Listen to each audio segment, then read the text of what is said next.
Debout dans le train régional bondé, Kao tient fermement son vélo d'une main. Yael a quitté famille et confort pour vivre avec d'autres jeunes antisystèmes dans les contreforts de la Chartreuse, où ils ont établi leur camp à la frontière entre le taïga de Chartreuse et le taïfa de Grenoble.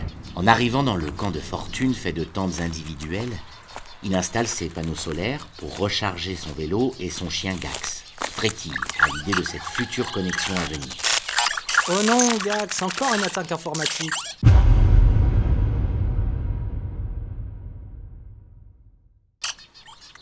Kao connecte son antivirus à son compagnon numérique, mais le logiciel est incapable de prendre le contrôle sur les hackers. Kao attache Gax sur son porte-bagages et retourne en ville pour le confier à Jennifer, sur les conseils d'un des fondateurs de la communauté.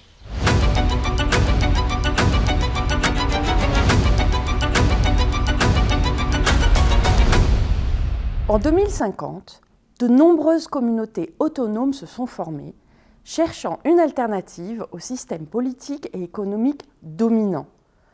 Regroupements physiques ou virtuels, tous partagent une vision idéologique, voire spirituelle, d'un projet de société qui leur est propre. La communauté Gaïa, grand amour intemporel algorithmique, promeut le bien-être du vivant.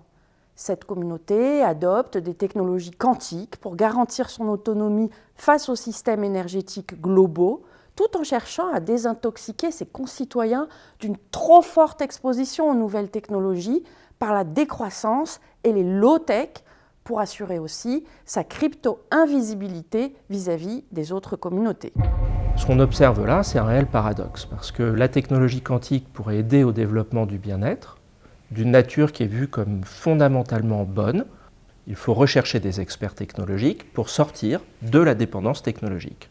Trouver un équilibre entre les avantages technologiques et la préservation des droits et de la dignité des personnes, c'est un défi important pour le développement de ces technologies. Et pourquoi ?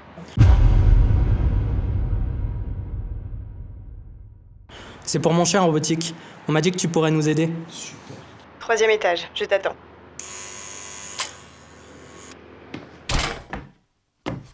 Salut, je m'appelle Kao et c'est mon chien Gax qui a un problème. Salut Kao, moi c'est Jennifer.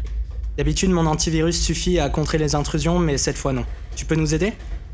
On va voir ça tout de suite. Jennifer branche un câble sur une prise connectique de Gax et se met au travail pendant que Kao s'interroge sur la présence de Jennifer au sein de la communauté. Elle vit en ville, elle est équipée de plein de technologies quantiques et travaille pour une grande société privée de toute évidence. Tout ça me semble incompatible avec ma propre vision de la société et pourtant la communauté Gaïa a besoin de ses compétences pour fonctionner. Jennifer est ingénieure spécialisée dans l'optimisation d'algorithmes quantiques d'une multinationale. Elle met à disposition de Gaïa ses compétences pour optimiser la consommation énergétique de la communauté, afin notamment de réduire son impact sur l'environnement. Kao, plus radical, hack les ressources technologiques des modèles dominants pour les adapter aux besoins de la communauté. Son chien robot, Gax, fait souvent l'objet de cyberattaques orchestrées par d'autres hackers ou par les services de renseignement de l'Union européenne globalisée. Kao et Jennifer se sentent tiraillés par deux mouvements. Kao, en particulier, peine à ne pas se laisser dominer par l'approche hédonique, c'est-à-dire par la vision d'une existence qui se centre sur des relations d'abord affectives. Et Gaïa le renvoie à une conception qui est eudémonique, c'est-à-dire à une vision de l'existence qui est dominée par le sens même qui lui est donné. Et une chose que ne voient pas Kao et Jennifer, et que ne voient pas toujours ceux qui alimentent les intelligences artificielles, c'est que si on ne prend pas le temps d'échanger avec ceux qui peuvent donner du sens aux données, on laisse courir le risque que ces intelligences artificielles soient des vecteurs de stéréotypes.